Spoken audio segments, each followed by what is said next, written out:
안녕하세요. 책 데이트 시간입니다. 오늘 소개해드릴 책은 오늘부터 내 인생의 속도로 살기로 했다라는 책입니다. 사이토 시게타 지음, 김스롱김, 다른 상상에서 나온 책입니다. 이 책은 열심히 살수록 막막하고 불안한 나를 위한 마음 사용법에 대해서 다루고 있습니다. 자신의 속도로 걷는 사람은요, 바쁠 때는 빠른 걸음으로 또 피곤할 때는 일부러 느린 걸음으로 조절할 수 있습니다. 한숨 돌리고 싶을 때는요, 쉬기도 합니다. 그때 뒤에서 누군가가 분주하게 다가와도 전혀 흔들리지 않습니다. 지금의 속도로 충실하게 걸어간다면요, 다른 사람들의 보조를 맞추려고 필사적으로 걷지 않아도 됩니다. 오히려 어서 먼저 가세요라고 당당하게 길을 내줄 수도 있습니다. 분주한 걸음을 멈추고 천천히 걸어보는 것이 좋습니다. 평소와는 다른 길을 걸어보는 것도 좋은데요. 몇 가지만 살펴보도록 하겠습니다. 눈을 떠서 옷을 갈아입고 세수하고 토스트를 먹고 커피를 마시고 짬짬이 텔레비전을 보고 신문을 보고 그러는 동안에도 핸드폰을 놓지 않고 문자 메시지를 보내는 그런 바쁜 생활을 합니다.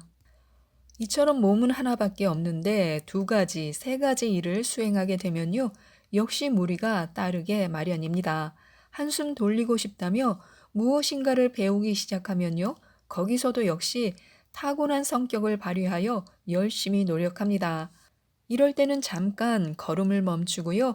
지금까지의 생활 습관을 되돌아보는 게 좋습니다. 일상의 작은 즐거움은요, 걷는 속도를 조금 줄이거나 걸음을 멈췄을 때 발견할 수 있습니다. 그리고 자신의 속도로 사는 사람은요, 아무리 바쁜 상황에서도 능숙하게 숨을 돌리며 즐기는 법을 알고 있습니다. 남을 탓하는 사고방식과 이별하는 것이 좋습니다. 불만을 품고 있기보다는 말로써 발산하는 편이 좋은 건 확실합니다. 하지만 남을 탓하는 일이 버릇처럼 되면요, 불평, 불만은 점점 깊어질 뿐입니다. 관점을 달리해서 보면요, 남 탓하기는 문제로부터 가장 빨리 도망갈 수 있는 방법 중 하나입니다. 하지만 언제까지 도망만 다닌다고 해서 문제가 해결되는 것은 아닙니다. 누구누구 때문에 라는 생각이 머릿속에 들러붙어서 더욱더 부정적인 감정을 느끼게 될 뿐 불만은 조금도 해소되지 않습니다. 불만이나 문제가 생겨났을 때는요, 그럼 내가 어떻게 변해야 문제가 해결될까라고 정면에서 그것을 바라보아야 해결의 실마리가 보입니다. 다른 사람을 따라 빠른 걸음으로 걸으면요, 숨이 차고 피곤해지지만요, 내 의지대로 걸으면요, 훨씬 덜 피곤합니다. 잘했어 라고 내가 나를 칭찬하는 기쁨을 느껴야 합니다. 자기 스스로 자신에게 잘했다고 칭찬할 수 있는 것은요, 내면이 만족감으로 충만하다는 뜻입니다. 자신이 선택한 인생의 길을 정확하게 평가하고 그것을 높이 사고 있는 것입니다. 주위의 평가에서 만점을 받은 것보다 스스로 만족할 때가 훨씬 행복하다고 할 수 있습니다. 최근에 자기 자신을 칭찬해주고 싶다는 마음을 가져본 적이 있는지 살펴보시기 바랍니다. 그런 마음을 가져본 적이 없다면요, 우리는 주위 사람들의 평가를 지나치게 의식하고 있는지도 모릅니다. 다른 사람들이 걷는 속도에만 신경을 쓰고 있어서 우리 자신의 속도를 잃어버린 것인지도 모릅니다. 무리한 속도로 걷는 동안 몸과 마음은 병들어가고 불만이 쌓여가고 있을 가능성도 높습니다. 그래서 아주 사소한 일이라도 잘했어 라고 스스로를 칭찬해 주는 것이 좋습니다. 한 번의 실수로 인생 전부가 끝나는 것은 아닙니다. 아직 일어나지도 않은 불길한 일이나 실패를 지나치게 의식하면요, 무의식 중에 자신의 행동에 제동을 걸게 됩니다. 그 결과 어렵게 손에 넣은 성공을 놓치고 마는 일도 생길 수가 있습니다. 또한 실패를 이미지화하면요, 뇌가 그 사고를 학습해서 그 일이 현실화되기 쉽습니다. 따라서 성공에 집착한 나머지 그 반대의 경우를 상상하게 되면요, 오히려 실패를 부르는 결과를 만날 수도 있습니다. 혹시 실패하더라도 인생 자체를 실패하는 건 아니야. 이런 정도의 가벼운 마음으로 성공을 받아들이는 편이 다음 일들을 편하게 대처할 수 있는 방법이 됩니다. 성공을 손에 넣었다고 너무 자신만만해 하는 것도 지나치게 신중해지는 것도 좋지 않습니다.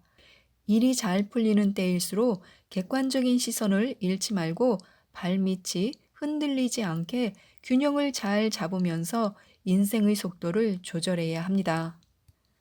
바쁜 때일수록 편안한 마음을 가져야 합니다. 즐거운 일에 도달하기 위한 방법은요, 먼저 우선순위를 정하는 것입니다. 이것도 해야 하고, 저것도 해야 하고, 이거 큰일 났다라고 생각하면요, 힘들어지고 심장에도 좋지 않습니다. 어쨌든 할 수 있는 일부터 순서대로 해나가자. 그러면 틀림없이 끝낼 수 있을 거야 라고 생각하는 것이 좋습니다. 그리고 바쁜 일상에 지쳤을 때는요, 잠시 걸음을 멈추고 마음의 요구 수준을 다시 설정해 보는 것이 좋습니다. 100%에서 많이 낮출수록 마음이 편안해져서 사면초가 같은 상황에서도 한 걸음 나아갈 수 있습니다. 어쨌든 할 수 있는 일부터 해나가자. 바로 끝낼 수 있는 일부터 정리해보자 라고 생각하시기 바랍니다. 이렇게 편안한 마음으로 눈앞의 일들을 해나가면요, 언젠가는 끝이 보이게 됩니다. 60%라도 좋다라는 생각이 마음을 편하게 합니다. 요구 수준을 낮추는 일은요, 자연스럽게 긍정적인 사고를 길러줍니다. 목표를 100점이 아니라 80점으로 설정하면요, 그 순간 20점의 여유가 생깁니다. 따라서 어느 정도 부족분이 발생하더라도 이만큼 한 것도 잘했다라고 여기게 됩니다. 같은 일을 하더라도 목표를 어떻게 잡느냐에 따라서 전혀 다른 반응을 보입니다. 부족한 점이 있는 편이 좋다. 부족한 점이 있는 건 당연하다라고 관대하게 받아들인다면요. 불안 요인도 또 분노 요인도 점점 줄어들게 됩니다.